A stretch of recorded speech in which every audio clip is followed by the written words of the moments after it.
Hello, my name is Olatunji Shobodu. Welcome to Becoming Authentic.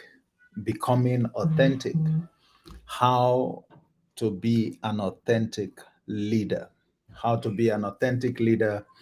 That's our program that we'll be looking at over the course of 9 days. We began 2 days ago, and today is day 3. Olatunji Shobodu is my name. Emmet Leadership Academy. At Emmet Leadership Academy, our commitment is to nurture leaders based on truth, to nurture leaders based on truth. And truth for us lies or can be found in the Word of God. That's our unique difference. That's the difference we bring to bear on that all important responsibility called leadership. So it's day 3 today on the Becoming Authentic program. It's day 3. We started out day 1 by asking, what does authenticity really mean? What does it mean to say you are authentic as a leader? And well, we brought a new dimension to that subject, to that concept, all in a bid to explain the frustrations that many leaders find themselves contending with because they do their very best. They believe that they are authentic in their approach to the assignment, but their followers, who are the judges, do not always feel the same way. So there is that gap between what the leader projects, what he or she believes should be the impact of what they have been doing. And there is the other side, what the follower really thinks of the leader. In the end, you have to take the judgment of the follower seriously. You have to take their judgment seriously. Why? Because they must decide to follow you. Otherwise, nothing will come out of the leader follower relationship. And therefore, the leader stands to be frustrated no matter all the efforts that may have been put in. All right. So we also, in the process, began to make a distinction. And that distinction is between walking your talk, which is typically what we make reference to when we talk about authenticity. We'll often say, leaders should walk their talk. You should walk your talk. I want to walk my talk.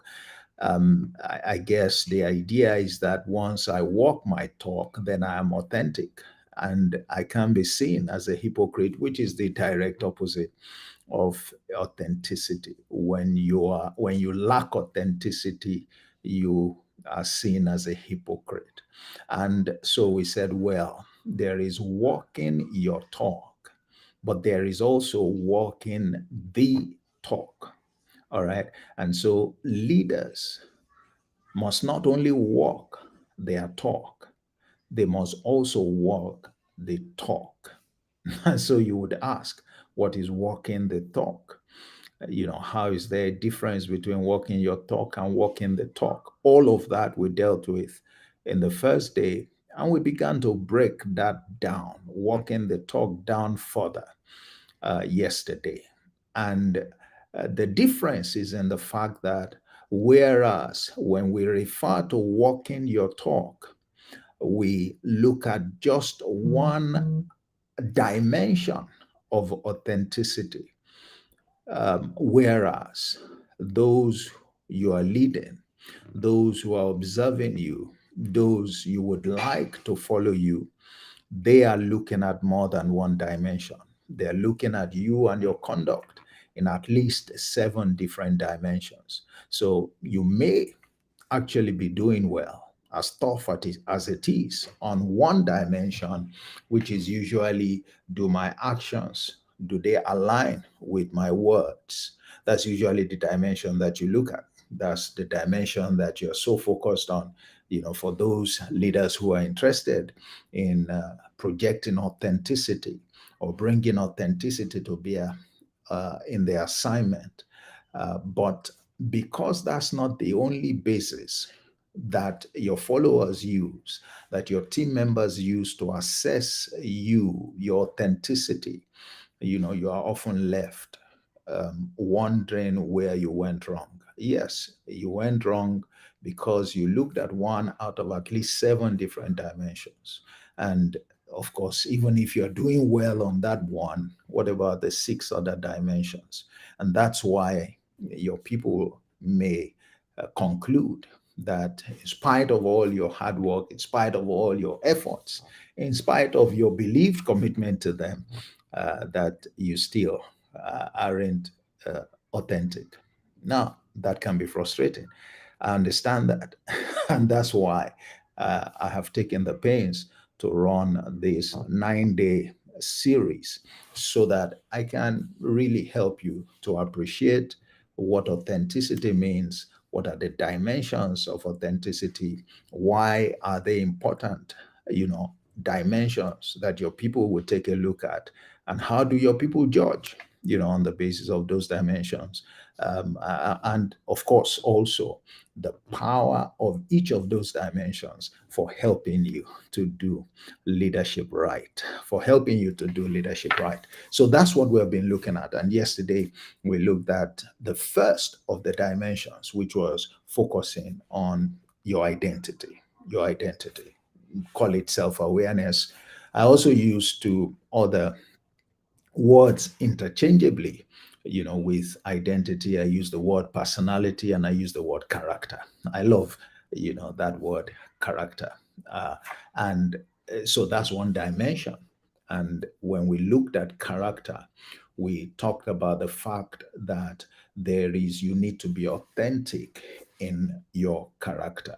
However, we drew attention to the fact that there is what your character is, and there is what the character that is required to be an effective leader is. That you need to move your character, all right, towards the character that makes for effectiveness in leadership, and then live true, be faithful, be authentic in that character. So that separates walking your talk on the dimension of character from walking the talk, because there is the character that is required for you to do leadership right.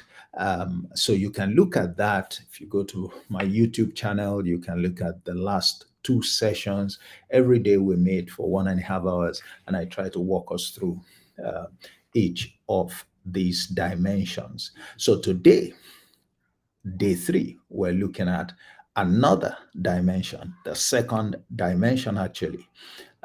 One that you also need to be authentic in, and that is purpose. So we examine your purpose today as another area where you need to project authenticity. You may be wondering, uh, do people really measure us or me as a leader on the basis of my purpose? I guarantee yes. And you would find the very important reason why that has to be the case. All right. So that's what we'll be focusing on today. Um, so let's get on with it. Let's get on with it. By the way, as we proceed, if you do have any questions, please post them in the comments. I encourage you also, even if you don't have questions, if it's just a comment that you want to make, if anything strikes you as we go along, please just put it in the comments. It's not for me alone. It's good feedback for me, no question about it. And I love to receive feedback so that, we can bring more qualitative sessions to you. But more importantly, I think it's also useful for others who would be listening to the same program, going through the same program, and it can serve as a basis, for beginning to share ideas and for a robust discussion to arise that helps everyone, because This issue, as we mentioned in the very first day, is a top priority. Authenticity in leadership is a top priority for leaders, yet it is a challenge. It is not piece of cake, like to be authentic, to walk the path of authenticity. It isn't piece of cake. If you've listened from the very first day, you would have seen the reason why.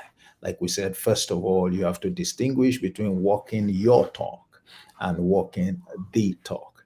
And secondly, you get to know that authenticity is not measured or assessed by the people who matter to you, your followers. They have to make a decision to follow you, to commit to you, and you need it in order for you to be successful. All right. Indeed, to have any hope of succeeding in your leadership assignment. And so they would look at up to 7 dimensions. They're expecting you to perform on 7 different dimensions, but you may be focusing on just one. All right. So you see, there is scope, for you to get it all mixed up and therefore to end up being disappointed. So it's not piece of cake. If I am to comply with just one requirement, it's probably easy or hard enough, depending on how you look at it. But anyhow, you look at 7 different relevant dimensions, of course, it's much, much tougher than trying to meet up with just one requirement. Okay, so I would share my slides again as I have been doing from day one, and hopefully at some point, if you are interested, um, you want to join the Authentic Leadership Academy, you would have access to the slides. You would have access to the complete set of slides. But, for our purpose, I just use them as a guide, for discussing the substance or the content of this particular segment. Okay, so what are we talking about? What do we want to examine today? All right. Walk the talk, don't just walk your talk. We're examining be authentic in your purpose. Be authentic in your purpose is the third day. And so we're going to look at today, discover your purpose as a leader in order to fulfill it. You need to discover your purpose as a leader in order to fulfill it. Each day will tell you what we're focusing on. And the second is to align your pursuit with your overarching purpose. Align your pursuit. What you do as a leader. All right. Your conduct as a leader, align it with the purpose. Be guided by the purpose of your leadership. All right. So let's start by submitting to you and exploring how purpose drives the authentic life. How purpose drives the authentic life. And here, what are we talking about? We say purpose gives meaning to living and life. Purpose gives meaning to living and life. I mean, you ask yourself, imagine life without purpose. Imagine just waking up, and sleeping. Imagine just going around, just doing your own thing, all right, without any sense of purpose. It must be pretty frustrating, isn't it? Well, unfortunately, that's how many people still live their lives. But you want to make meaning out of life, you need to locate purpose. You need to be concerned about purpose. What is the purpose of life, of your life? Okay. Now, one of the things that everyone strives for in life is success. And we all have all kinds of definitions of success. But I think that success is really simple because, in the context, if we understand that we are on the earth for a reason, that there is a purpose, then success has to be defined in the context of that purpose. So success means nothing if you don't relate it to purpose. And that applies to virtually everything. Are you successful in your work? Are you successful in your career? Are you successful in your business? Are you successful as a leader? All right. In whatever area, with whatever endeavor that success matters to you, you have to relate it to purpose. All right. If we don't relate success to purpose, then success is really meaningless, and it becomes like a pie in the sky. You call it whatever you want it, but you can't call it whatever you want it. Otherwise, there is also no basis for comparing how well I'm doing with how well somebody is doing. And it's important. People say, well, don't engage in comparison, but I disagree with that. I think it's the purpose for engaging in comparison. Otherwise, benchmarking will not have any value. Benchmarking is comparing yourself with something, okay, in order to get a sense of how well you're doing and to get a sense of direction, and to ensure that you are not just wasting away your time and your resources. All right. What you don't want to do when you are comparing is to fail to compare apples with apples, and therefore, in fact, that tells you why it's important to relate your purpose, to incorporate purpose in your success. Because if my purpose is different from yours, the only basis for comparing how well you're doing with myself, with how well I'm doing, is by defining how far each of us have gone as in relation to our purpose. In relation to our purpose. So true success is fulfilling purpose in whatever area, however purpose is defined. The purpose that is relevant for that area defines true success. If you accomplish that purpose, you are successful. You are successful. That's what true success, is all about. It is fulfilling purpose. It is fulfilling purpose. All right. So, you know, like I said, it's the basis for any meaningful comparison of success. And it's good to measure yourself against something. All right. It's good to measure yourself against something. It's not for the purpose of condemning yourself. It's not for the purpose of putting undue pressure on yourself. It's for the purpose of getting direction. All right. And perhaps creating a sense of urgency. All right. Creating a sense of urgency. So there is, usefulness in that. So, you see the uh, cornerstone position of purpose.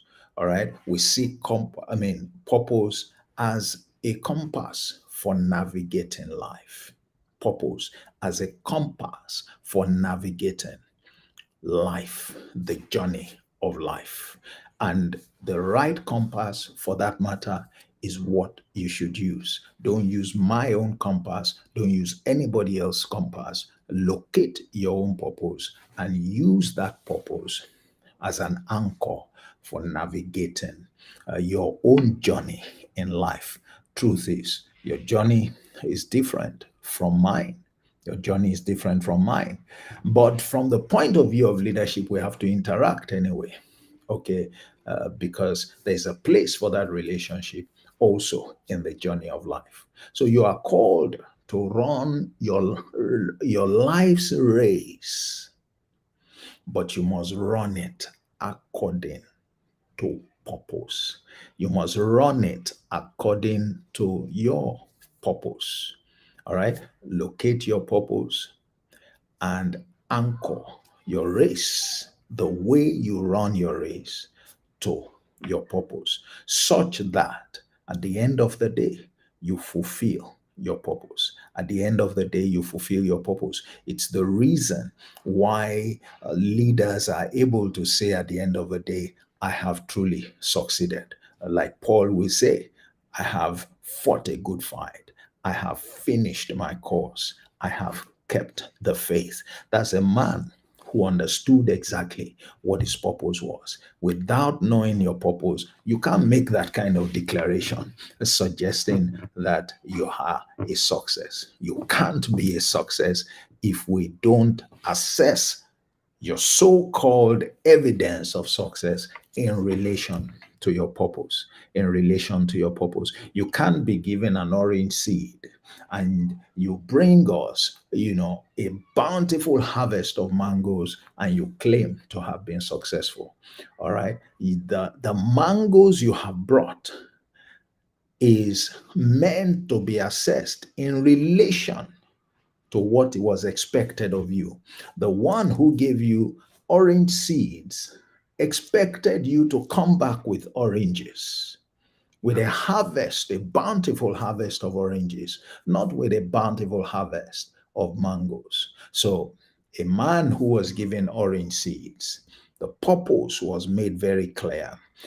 He returns with mangoes, a bountiful harvest, truckloads of mangoes. Has he been successful or not? In the race of life, he remains a failure. In fact, he remains a disappointing and fraudulent failure because he needs to explain where he got the mangoes from. He couldn't have produced mangoes from the seeds that he was given. All right. So he's a hypocrite. I mean, the moment he shows off, as far as life is concerned, he's a hypocrite. All right. Because we know what he was given. He knows what he was given. That's why you need to find out what you have been given. All right. Who you are, what you have been given. And we're going to discuss more of that tomorrow when we look at the skills, the gifts, and the talents in relation to authenticity as a leader. Okay, so that's to a good illustration. I mean, if you were in that position, what would you make of such a person? All right, you are certainly going to say that's not an authentic person. That's not somebody to rely on. Why? Because he's basically playing games. Because he's playing games. All right, so what more can we say as we look at the fact that purpose drives, you know, authentic life? All right. So our knowledge of who we are helps us to discover and to live our purpose. Our knowledge, your knowledge of who you are, it helps you to discover and to live your purpose. One of the easiest examples, that one can give, if you take a piece of iron, you know what it's meant for. All right, the purpose of an iron. Once you know that this is an iron, then you know a pressing iron, by the way. Once then you know the purpose for which it exists. All right. So you can't use the iron to do other things. And even if they were done successfully, and claim that the iron given to you has been used for the purpose for which it was given, that will not be appropriate. That will not be appropriate. So and this tells you the reason why it's very important for you to be self-aware, for you to know yourself. Like I said, please look at the video for yesterday and you will find the deep discussions that we had on the subject of your identity, self-awareness, and the place of self-awareness in establishing you as an authentic leader. Okay, so without self awareness, we opt for a life lacking in authenticity, because also without self awareness, it's difficult to know purpose. Without knowing purpose, on that score, you can't be authentic. You can't be sure that your pursuit is serving your purpose, all right, in life. Okay, so we're still looking at that. Now, let's try and juxtapose two different concepts. We've been talking about life the race of life. We have not narrowed down to, any particular area or endeavor in life. But now let's look at your life's purpose and your leadership purpose. So we're saying by this that there is the purpose for your life, but there is also the purpose for your leadership. All right. I hope that's not confusing, but come with me and let's examine, a couple of things here. So, what's your life purpose? What's your life purpose? Think about it. Is that something that is well documented? Is that something that you are well aware of? That you are not confused about the reason why you are here, what you are expected to accomplish? All right, what should be the story of your life at the end of it all? And, you know, one that you can beat your chest to declare, to say that you have succeeded in living the life that you have been called to, just as Paul did, okay? And just as Jesus himself did. Now, look at this. So, what's your leadership purpose? What are we talking about here? We're asking that in the leadership role that you are in now, or in the leadership roles that you have played in the past, what did you identify as the purpose of your leadership? So we're saying there is the purpose of life, there is the purpose of your leadership. Let me give you an example, to illustrate here. And I use Jesus as an example. He's a master leader, he's a savior, you know, and we draw our inspirations from his leadership. All right, so we're quick to use him as a credible example. Okay, and that for many reasons, um, of course, that we can delve into here. So, what was his life's purpose? What was his life's purpose? He came saying, I have come that I might have, that you might have life and that you might have it more abundantly. So I just summarized it. He came to give you and I abundant life. All right, that was his mandate. And when he was saying that in John 10:10, he also made reference. He said, the first part of that statement said, the thief comes to steal, to kill, and to destroy, talking about the devil. He said, but I'm clear about my mandate. I'm clear about the purpose, for coming to the world as a savior. It is to give you abundant life. All right, it is to give you abundant life. That was his life purpose. What was his leadership purpose, if there was any? You and I know that he set up a team deliberately. All right, he needed that team in order to fulfill that first purpose. Why? Because, you and I were not in existence when he came. All right, so how would we have access to to the benefit he came to deliver if he didn't leave some people who would help to ensure that that benefit is kept alive, and we today, people coming tomorrow, will have access to it? So he set up a team and it defined the purpose of his leadership. He was clear about the purpose of his leadership. Now, to those people, he said to them, I will make you fishers of men. He said, follow me. I will make you fishers of men. Now, so he wasn't asking them to follow him blindly. He wasn't asking them to do him, you know, to, I don't want to use the word to do him a favor, because it wasn't as though they were doing him a favor, even though in a sense, yes, I mean, they were doing him a favor. They didn't have to follow him, but they did. Okay. So, he had a separate life purpose from his leadership purpose. His leadership purpose was more focused on a few, whereas his life purpose had to do with a wider audience. With a wider audience. It was a bit more robust than the purpose that he defined, he identified as his leadership purpose. The same thing would apply to you and I. The purpose of your life, as opposed to the purpose of your leadership.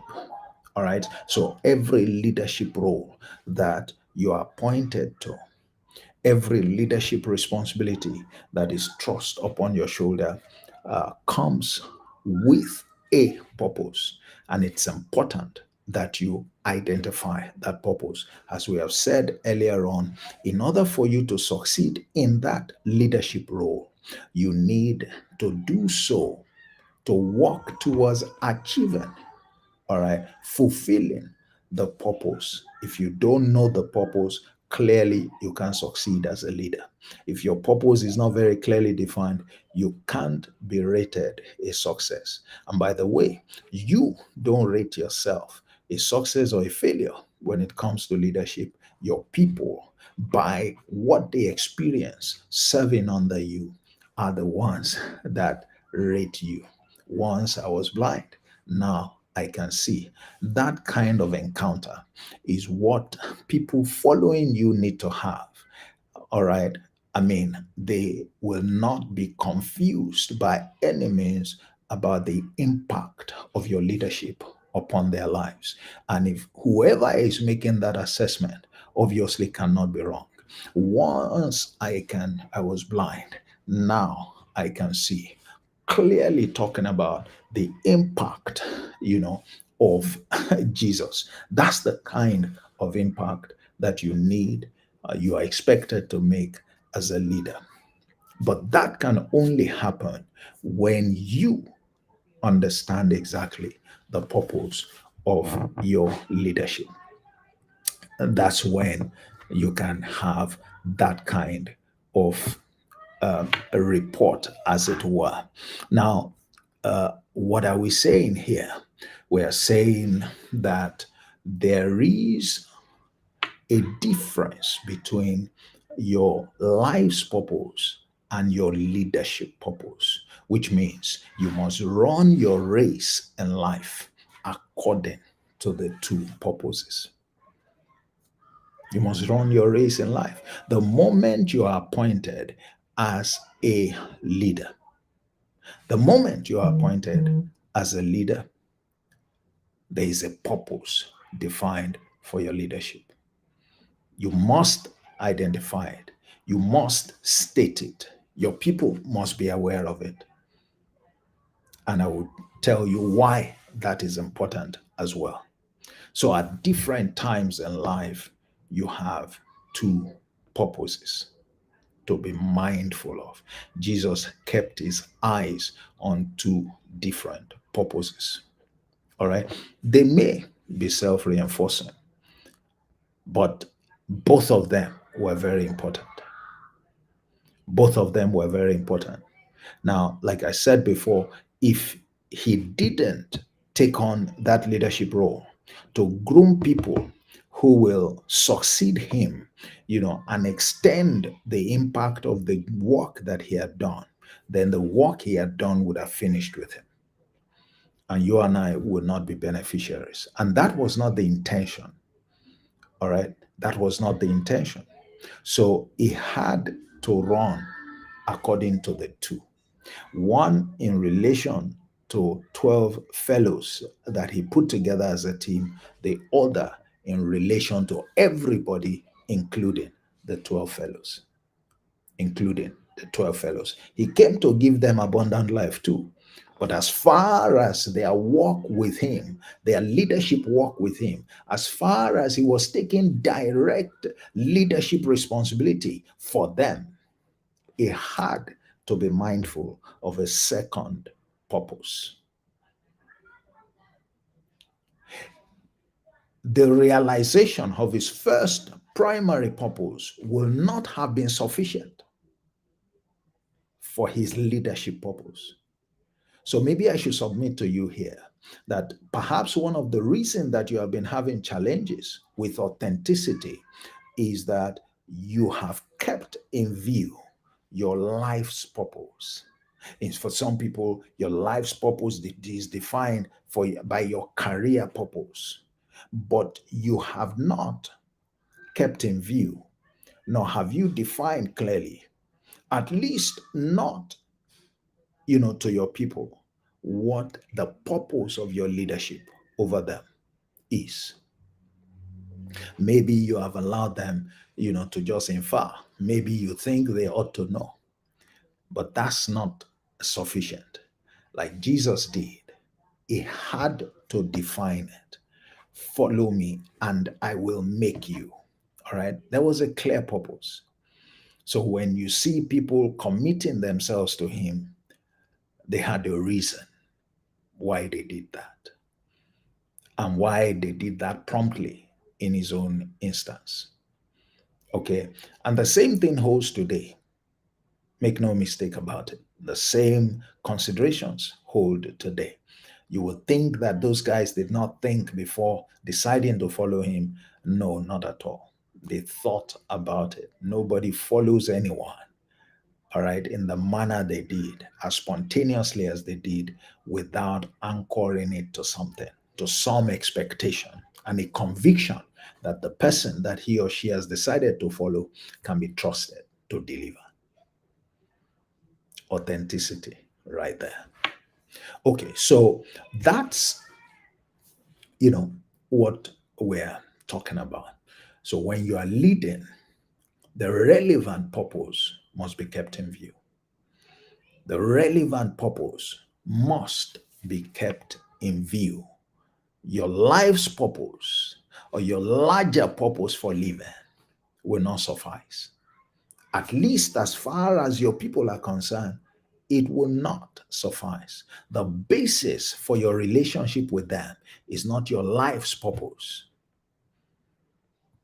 You may, in fact, be surprised that they are not really interested in what your purpose in life is, as they are interested in the purpose for you wanting them to follow you, or for you expecting them to follow you.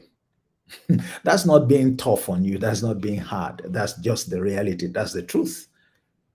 That's the truth. Okay, right there. And I believe that you are not one of those who hates to hear the truth.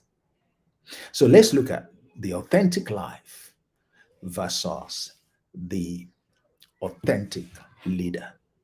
Because we have, based on our discussion, separated two things. All right, life from leadership. The race of life is different from the journey of leadership. The race of life is ongoing and never stops until you are done right here on earth. But the journey of life happens and may be in short spells.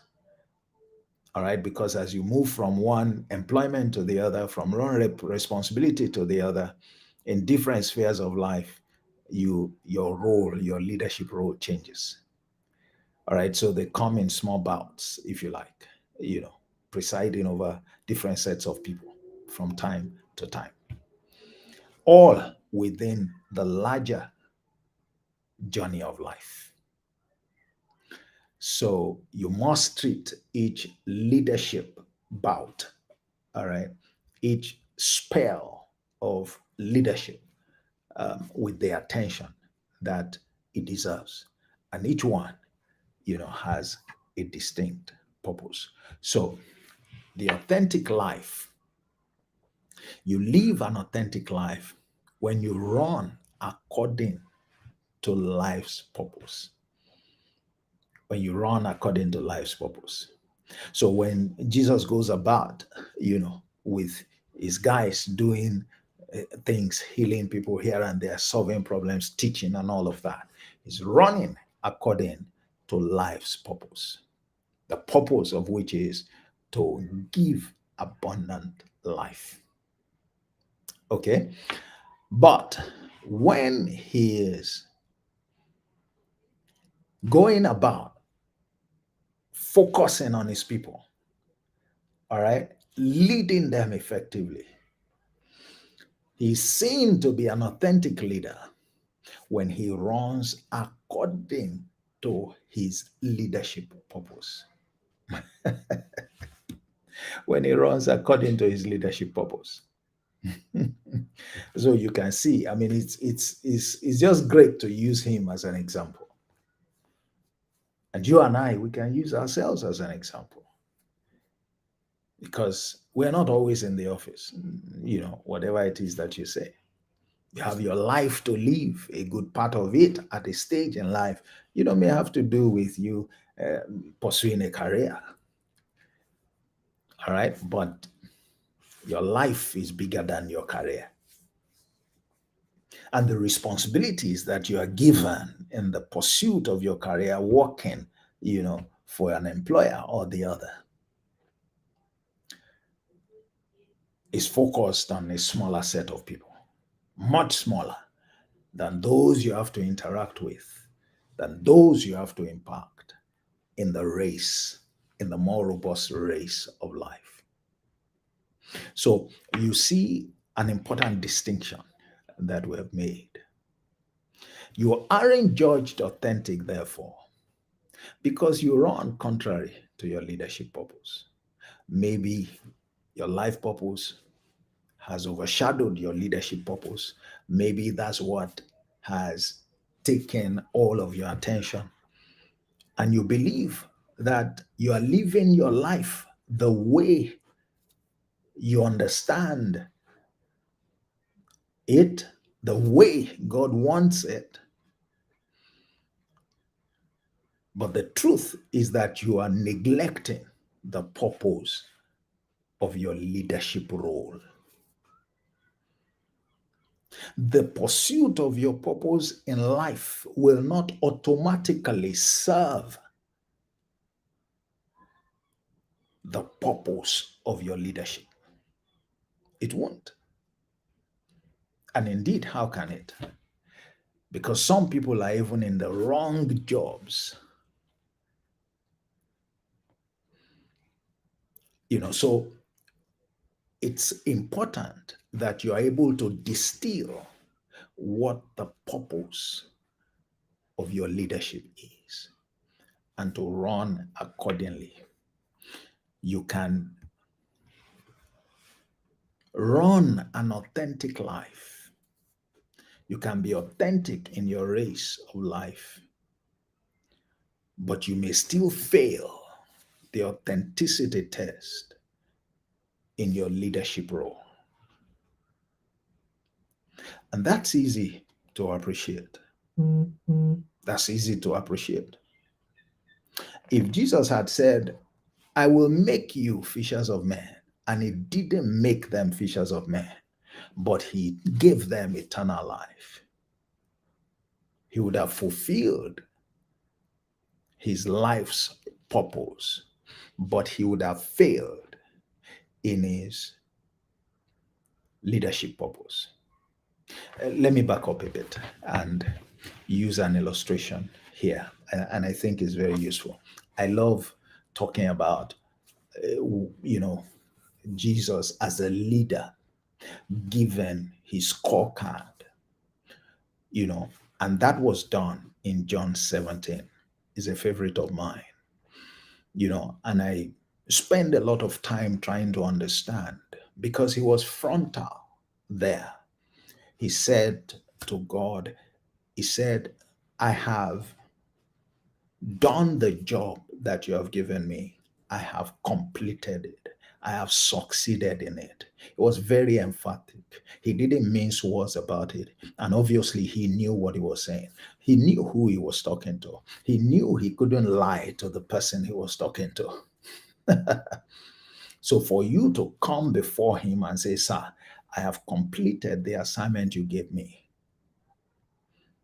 then you had better, it means you really know what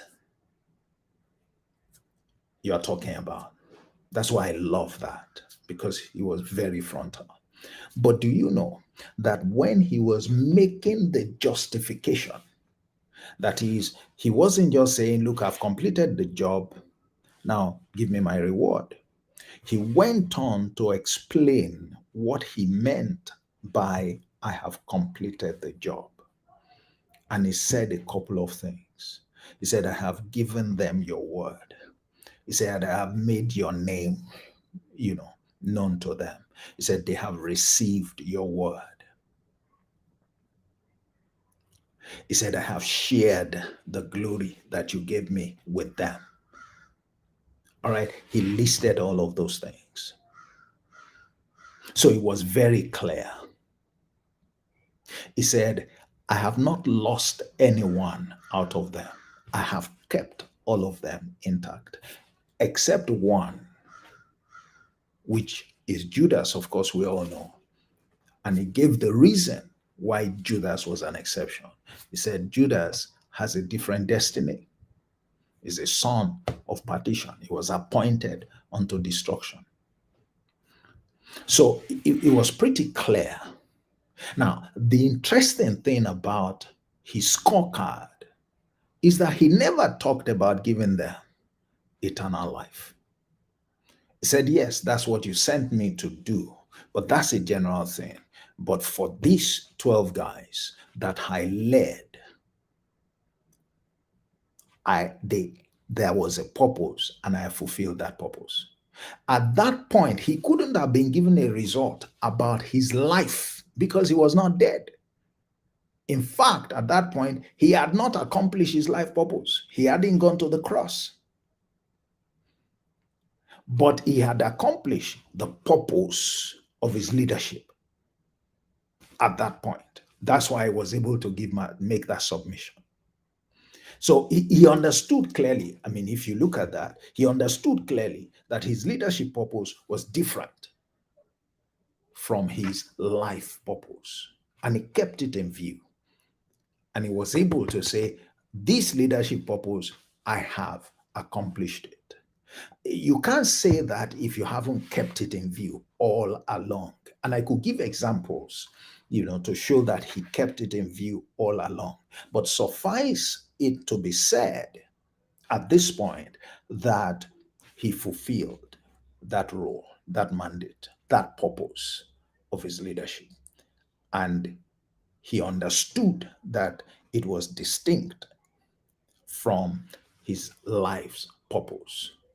So it was not difficult for his people to acknowledge him as being authentic. He was an authentic leader. He was an authentic leader. Now, let's look at a set of characters and contrast them with his own leadership role. And those are the Pharisees that he always had problems with. He always had problems with. The Pharisees were always labeled by him as hypocrites. The people also knew that they were hypocrites. They feared them. They didn't respect them. People feared them. They didn't respect them. People didn't trust them. They weren't trustworthy. They weren't reliable. They were not dependable. Why? And Jesus told us the reason why. He said, as part of his complaints about them, he said, they upheld the traditions of men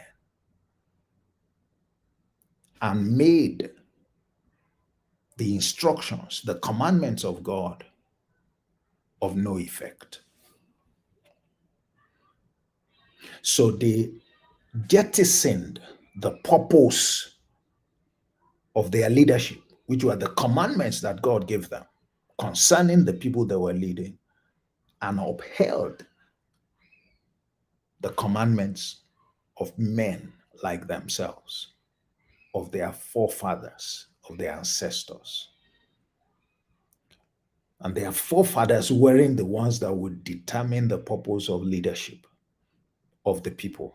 They were God's people. So God decides the purpose of their leadership. Just like you working in a business, maybe a corporate concern, will not be the one to define the purpose of your leadership.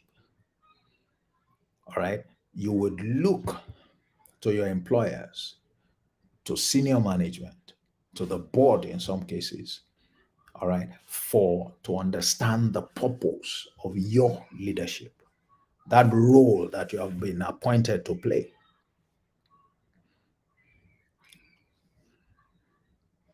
So that was the reason why, one of the reasons, by the way, why the Pharisees fell short as authentic leaders. They did not uphold the purpose of their leadership. They walked, they lived, they conducted themselves contrary to that purpose. All right. And therefore I said here, don't take on a leadership role if you won't submit to leadership purpose, because you set yourself up to fail. You set yourself up for frustration. You set yourself up not to be able to live up to the leadership purpose, which is what your people are going to use as the basis for assessing you. We're still going to talk about that shortly.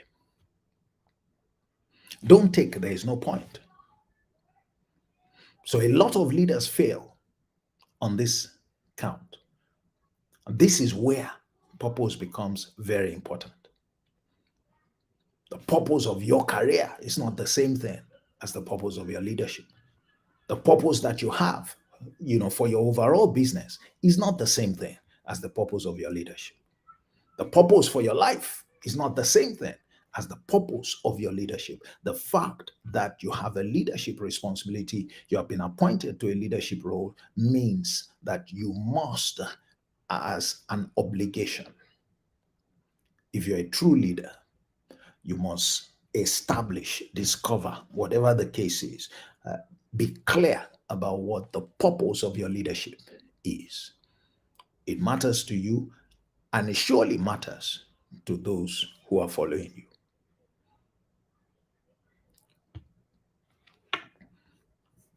Okay, so what else? Okay, let me use another example here. Now let's back up a bit and look at the parable of the talents. I talked about it, I made reference to it yesterday. The parable of the talent, I love parables, by the way. And I in fact have a program on parables.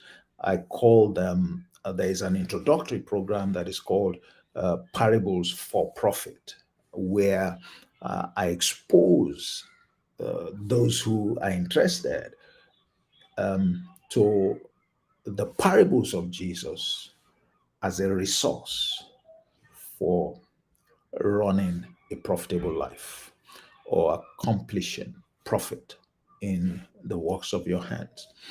And then there is an advanced, part of that which is flipped, that is called profit from parables. And that teaches how to take advantage of the parables. The first one, is to give you insight, because many people don't understand the gems that are contained in parables. They listen to them as stories, not knowing that there's nothing you need in life to succeed that is not contained in them. So, and if you can appreciate that, then you will really settle down to look at how can you take advantage of that. So the first one, parables for profit, is to show you, is to call your attention, to what you are missing. And then the second one is to teach you how to take advantage of those parables for achieving, your goals in life. Okay, so one of the parables is the parable of the talents. It's the parable of the talents. Now, the parable of the talents talks about a leader who has a team of three servants, and he gave to each of them some of his resources. He gave them different, in terms of quantity, he gave them different quantities. He gave one 5 talents, he gave one two, he gave one one. And then we were told that the reason he gave them different quantities is because he understood their capabilities. So he gave each one according to their capabilities, meaning he didn't put any burden on any of them, meaning that what he asked each one to do was well within what he believed each of them was capable of doing. So the one that he gave 5 talents, he was convinced that he had the capability to manage 5 talents. The one that he gave 2, he was convinced that he had the capability. And the one that he gave only 1, he was convinced to that extent that, this guy isn't such a committed guy, doesn't really have, but he should be able to, he should, I could entrust him with 1 talent. And then when he returned, he said to them, do business with this, occupy, until I come. Do business with these resources until I come. Let me see how much money you can make, how much return you can generate for me. That's what he said there. Now, the first 2 came back and tendered their scorecard, and each of them had returned with 100% return. So the one he gave 5 talents came back with 5, making a total of 10. The one that he gave 2 talents made an extra 2, came back with 4. And the last one was where the problem was. That one came back with a story, and he came back with a story and just the 1 talent. All right. So he didn't add any value to what he was given. And his story was that he knew, and he said this to his master, I know that you reap where you did not sow, that you are not a straightforward guy. All right. So I just decided to keep the talent so that when you come back, I can give it back to you. And that's precisely what I've done. And so the master responded by saying, well, you are a lazy and a slothful, a wicked servant. Said, since you know that I reap where I do not sow, you at least ought to have kept my money in the bank so that at the minimum it could have yielded some interest for me. Now, the point I want to make about the third servant is that he took on a role and he failed to fulfill the purpose of that role. He was a servant for a reason. There was a purpose. That purpose was defined when the master gave them talents and said to them, occupy till I come. Do business with this till I come. I said earlier on, don't take on a leadership role if you have no intention of fulfilling his purpose, of pursuing his purpose. Now, he took the talents. He could have refused. He could have resigned. He could have said, I can't do this. He didn't discover that the master reaped where he did not sow after he had left. He obviously always had that at the back of his mind. But he took the talent, making the master believe that he was going to do like his other colleagues, only for him to do differently. He turned out a hypocrite. He turned out a hypocrite. He took the role, but he didn't serve the purpose. That's what we're talking about. Leadership is a responsibility. When you step into that role, please don't ignore the purpose. Every leadership role has a purpose. Locate the purpose, be conscious about the purpose, and conduct yourself such that you fulfill the purpose. Don't be surprised, therefore, when your people do not grade you as an authentic leader for failing to serve the purpose of your leadership. So again, you can see it's not just about who you are. That's one dimension of authenticity. An important one at that is also about the purpose of the role that you are stepped into. And that purpose is very, very important. It's very important. So it's a good, illustration to use. Um, you may not have thought about that in the context of that parable, but it tells you why I have those programs on parables. All too often, I guess we think we know the full ramifications of some of them, but we discover that there are, hidden gems in them that can really make a difference in our approach to life and to the, responsibilities that we handle, that could get us a different set of outcomes than the ones that we have continued to grapple with. All right, so that is talking about the profit from parables and the parable from profit program, right there. So, and of course, he didn't make it into the leadership cadre. One of the things that always strikes me with that parable is that, for the first two, they got a promotion as a reward for doing a great work. They got a promotion. No wonder Jesus also was asking when he told the father, I have completed the assignment you gave me. He said, now give me the reward that you promised. Okay. So you're due for a reward, and a leader is entitled to a reward, but only after they have completed their assignment, including fulfilling their purpose.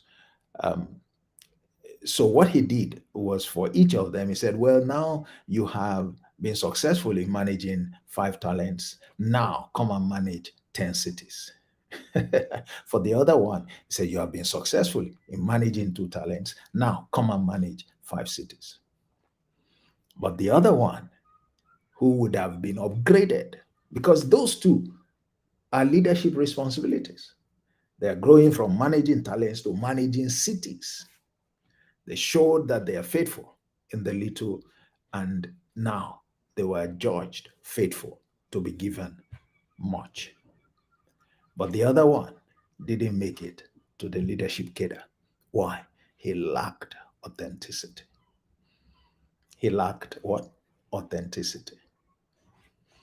So you see the reason that this is very important. Um, so when you are in purpose driven in life, you won't be in leadership. It's unlikely that you suddenly be committed to the discovery of the purpose of your leadership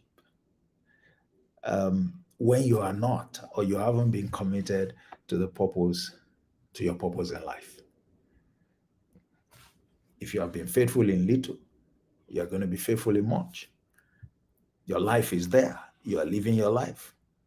Your life is there before your leadership responsibility. It will be there after your leadership responsibility. If you haven't been mindful of the fact that life has a purpose, are you now suddenly going to be mindful at the fact that your leadership role also has a purpose? So my hope is that this discussion helps you. If you haven't yet, discovered the purpose for your life, to address the two issues, almost simultaneously. It's easier, of course, to settle the issue with leadership's purpose than it is to settle that of life's purpose. And one doesn't depend on the other, by the way, because your leadership responsibility is a very small aspect of your life, and it changes from time to time, and is, like we said, is specific to a smaller number of people. So it's easier, to identify the purpose. Many times it's even defined, by the authorities um, uh, that you have subjected yourself to. Okay. So that's the justification there. If you are running faithful in little, you are unlikely to be faithful in much. It's not enough to be authentic in life. You must be authentic in leadership. You can be authentic in your race of life, in your walk in life, and your people can still judge you to lack authenticity. Why? Your people are not interested in life. They are focused on the relationship between both of you. The relationship between both of you is a leadership relationship, and there's a purpose for it. So that's what you should deal with and make sure you're authentic in, when, as far as your people are concerned.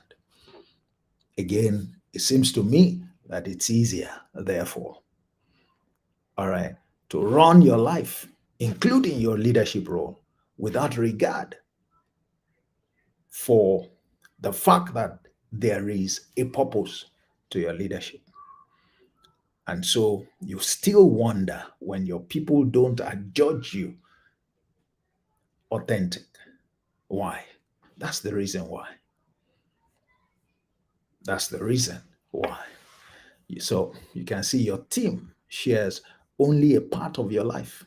So your leadership purpose alone matters to them,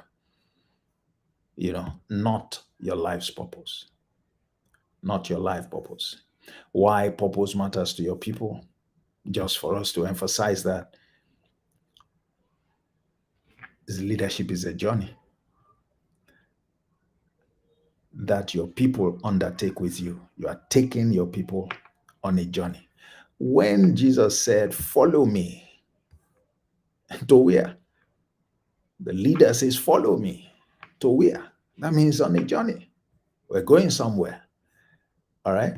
We're going somewhere. Now, if somebody says to you, "Follow me," wouldn't you want to know where? So your people want, and they deserve, to know where to. You want us to follow you. Where to? Where to is the starting point. We need to know whether the purpose is even worth it at all, because it may not be worth it. So we don't bother ourselves. And we won't need to bother whether you can get us there, whether you have what it takes to take us on that journey. That's a secondary consideration. But your people must know where are we going? Where are we going?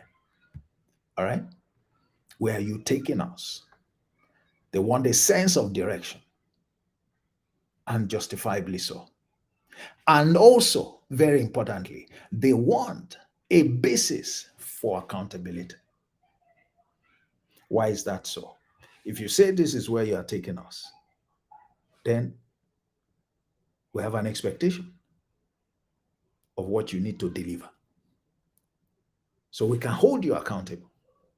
And that's why it's important. That's why we need you to make that declaration, so that we can hold you accountable. So that we are not following blindly. No leader should expect anybody to follow him or her blindly. We're not following blindly. All right? We're not following blindly. A sense of direction and a basis for accountability. Very, very, very important. So, as a leader, you will be adjudged authentic when you take them in the direction that you communicated. Because you've given them a sense of direction. Okay, so are you taking them in that direction, they'll be carrying out that appraisal themselves. All right, as they go on the journey with you. Secondly, the issue of accountability. Can you justifiably account for the direction you have taken them? Are you conscious of it? Is it where you intended? Is it where you're supposed to take them? Because they are taking stock as well. They are taking stock. So you want to be adjudged. You see the reason. On those two counts, they have a basis to convince themselves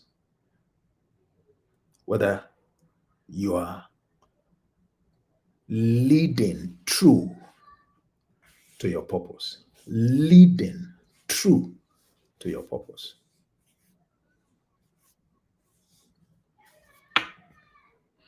So you see how they come to judge authenticity on this dimension of purpose, the second dimension. To be authentic, you must lead true to your leadership purpose. You must lead true to your leadership purpose. Notice here, it's not about now speaking your words and your words aligning with your action. We're talking about a bit more detail now.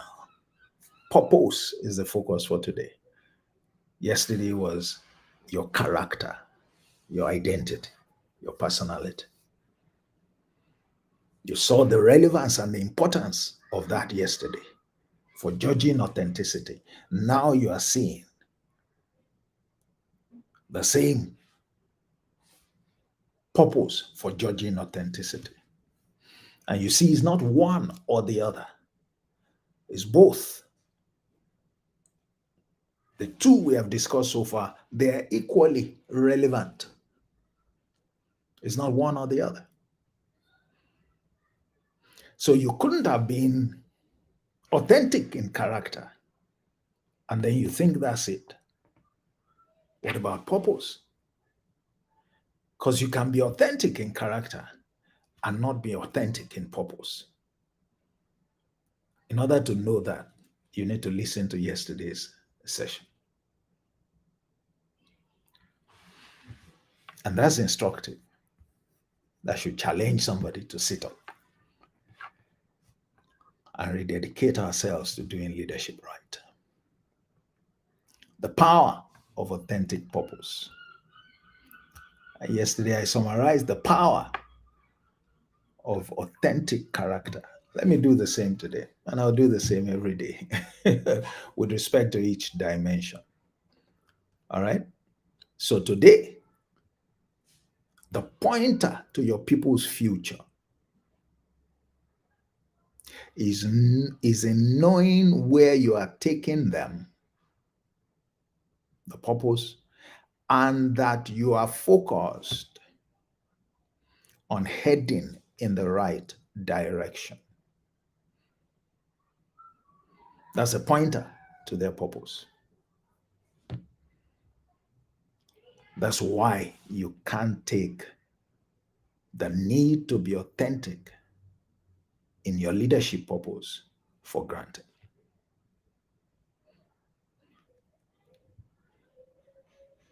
That's why you can't take it for granted. And I want to leave with you a scripture like I did yesterday. Yesterday I gave you Malachi 3:6. Today I'm going to give you Jeremiah 29. Actually, this is verse 11, not verse 6. Pardon my error there. Verse 11. Say, for I know the thoughts that I think towards you, says the Lord. Thoughts of peace or thoughts of good and not of evil, to give you what? A future and a hope. To give you a future and a hope. To give you a future and a hope. He's saying, I am in no doubt as to the future of our leadership relationship. All right?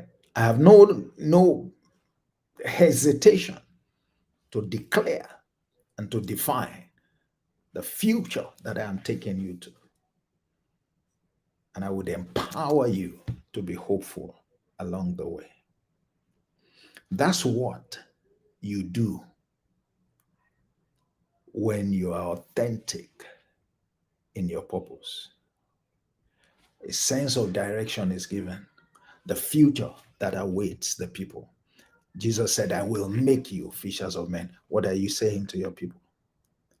And you take them in that direction. You take them in that direction. So that's it for today. That's the discussion for today. We have looked at the second dimension of authenticity. We have been discussing becoming authentic. That's the 9-day program. And today is day 3. And like I said, we started out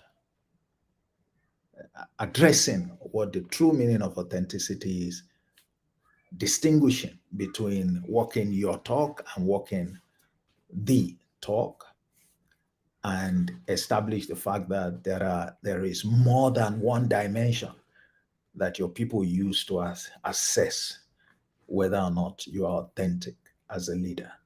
There are about 7 dimensions. And we started off digging deeper into each of those dimensions yesterday. Yesterday, we spoke about the character dimension or identity dimension. Today, we have looked at the purpose dimension. Tomorrow, we are going to look at the gift and skills dimension. And thereafter, we would look at the principles dimension. Then we look at the word or communication dimension. Then we will look at the authority dimension. And we will, after that, look at the 7th dimension, which is the results dimension. And the last day, we'll put all of them together, and give you the true picture of what determines authenticity for a leader. Having, of course, empowered you to live that kind of life as a leader. All right. So that's where we come to a close. And like I do at every session, I want to encourage you to join the Authentic Leadership Academy. That's a place where we nurture authentic leaders. It's a group where we're always discussing, and showing and teaching and building the capacity and the competence to lead with authenticity. It's a community you would love to join. I interact with that community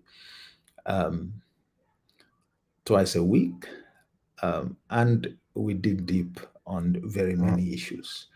Of course, I hope that this session, a collection of 9 series, will give you an idea of the kind of value that you hope that you can look forward to receiving there.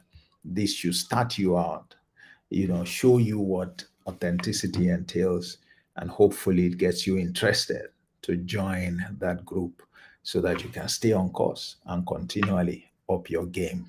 All right, you want to join that group, you can scan the QR code on the screen, and it will take you to a page where you can subscribe. It's a paid membership academy, a token on a monthly basis.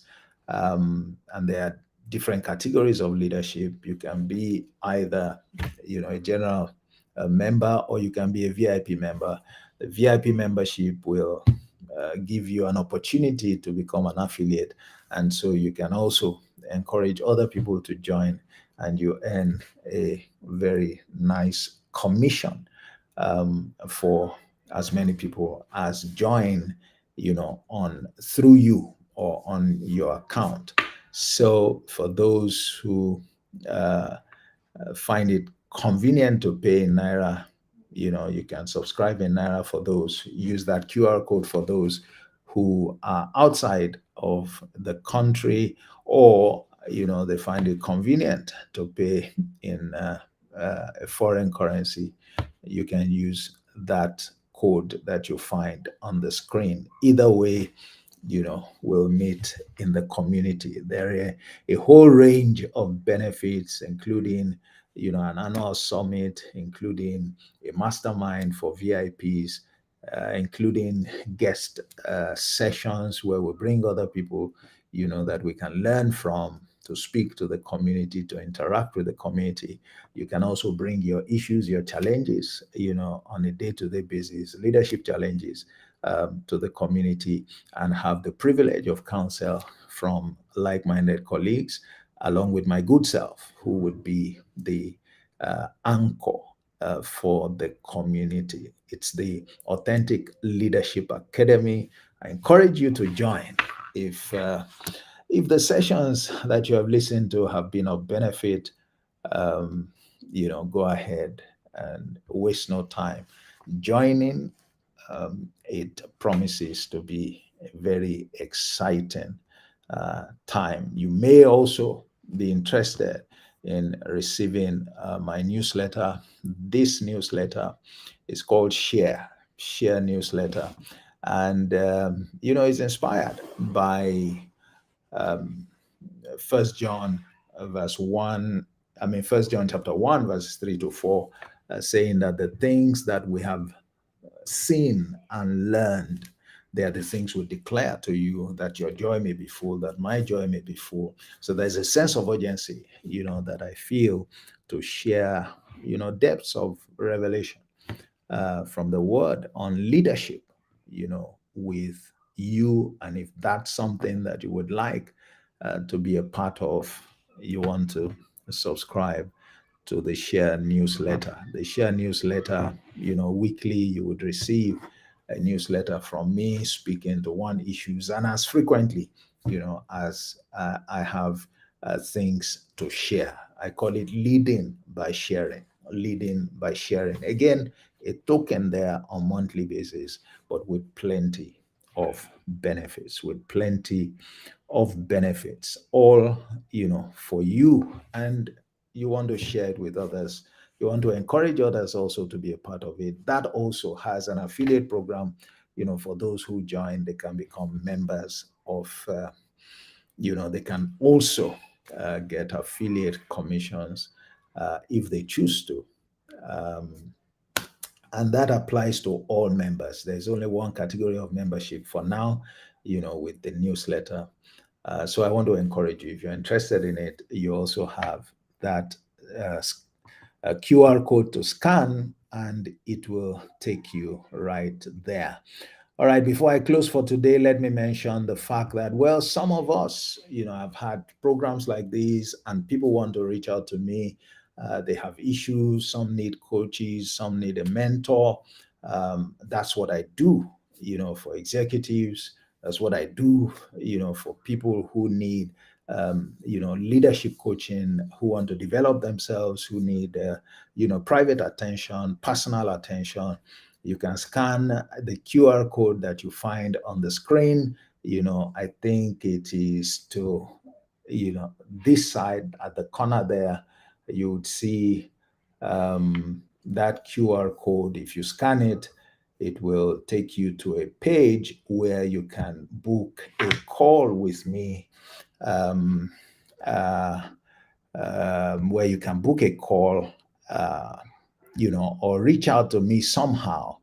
Let me show how that can take place, how you can do that. There are three ways through which you can reach out to me. If you have need that is beyond just being, beyond the series that you have listened to, and is also beyond, something that any of these sessions can immediately address. You want something to address your particular, peculiar situations. You need help with any aspect of leadership, or, to be able to lead with authenticity. There are three ways that you can reach out to me. So you can book a call. The QR code that you see there is is um, is one that you can use. You can scan that, or you can look at the book a call and use that link to reach out to me. The bit.ly link, walk the talk. Or you can send me an email. You can send an email to my email address, oshobodu, ossobodu, @gmail.com, or you can send me a message via WhatsApp, at the at my number given on the screen. 3 ways by which you can reach out if you need particular attention, mentoring, leadership coaching, or perhaps you just want to ask, you have other additional questions that, you want to ask. So that's it from me for today. I encourage you, don't forget the Authentic Leadership Academy. Go right away and join, become a member. And it would be, let's start the journey together. Let's get on track to improve, our leadership competence, to up our leadership game, to put ourselves forward as the kind of leaders that we are craving others to be. All right. It's not about, blaming others, complaining about others, wanting others to be something, when you also and I can be the leaders that we want others to be. And this is one place where you can get all you need to become those kinds of leaders. Leaders who are authentic, leaders who understand what it means to do leadership right, leaders who have the fear of God, who lead from the heart, leaders with strong character and a strong sense of purpose. My name remains Olatunji Shobodu, founder and CEO, Emmet Leadership Academy, where we nurture leaders based on truth. That's our session for today, 1.5 hours. Tomorrow is another day, is day 4, and we'll be focusing on the gifts, skills, talents, all right, as another dimension for proving our leadership authenticity. God bless you. Enjoy the rest of your night. See you tomorrow. Bye bye.